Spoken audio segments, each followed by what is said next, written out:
the things about being a stay-at-home mom on a working homestead is that I've had to figure out creative ways of helping with the family income without a job.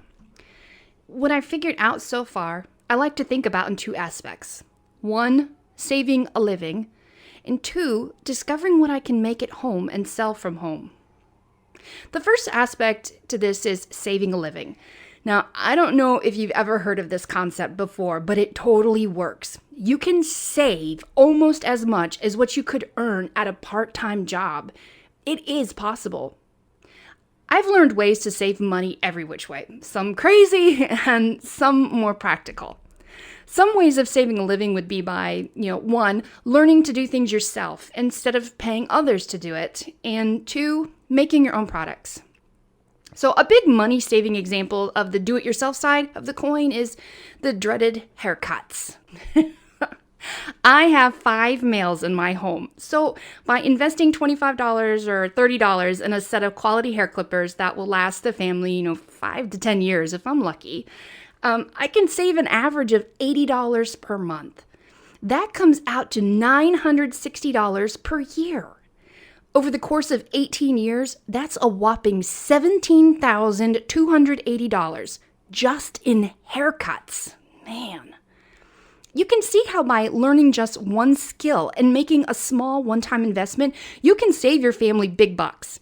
And for anyone who thinks they need a cosmetology degree to use a comb and scissors, you don't. You'd be surprised what you can learn on YouTube and with a few willing test subjects.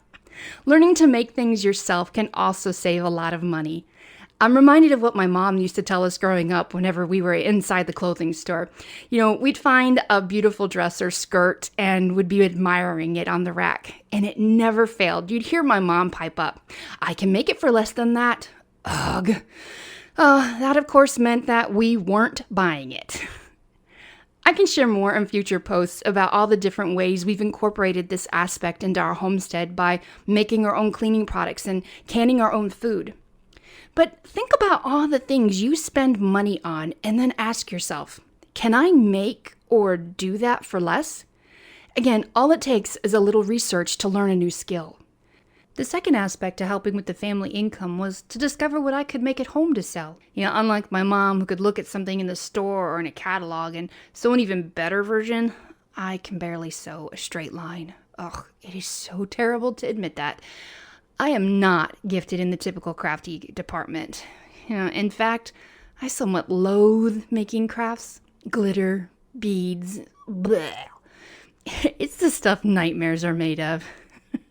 And yes, as a homeschool mom, I am admitting to that.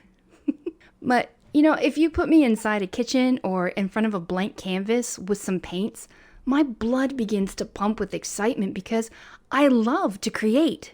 I just had to figure out the right medium to use. One of my recent passions has surprisingly turned into handcrafted soap making, as well as making my own face creams and makeups. It's something I really never imagined myself doing, but it has surprisingly become a practical way of harnessing my creative passion into a realistic income. So for me, I've been able to make an income from selling the products of my creative passion, such as soaps and baked goods. Maybe your creative passion is sewing or making alterations for those of us out there, who are sewing challenged. Just remember, you can't be good at everything. No two homesteads are going to look the same because you have unique strengths that others don't, and vice versa. I'm sorry, perfectionists, but that's just the way it is. And that's okay. Find what you're good at, and an excellent starting point is to explore what you enjoy doing. You'll be surprised at what you discover when you start researching and combining a love for something with a way of turning it into an income. It reminds me of following a trail of breadcrumbs. You start with one idea, and as you search around, you uncover another, which leads you to another and another until you finally find that one thing that you are so passionate about and you absolutely love. Others around you then catch on to that, and they end up loving it as well. And guess what? That's the beginning of a business. That's the beginning of bringing in an income. I hope this episode is a help to you in some way. For episodes to come, like and subscribe to our YouTube or podcast channels to follow us on our journey. Until next time, God bless.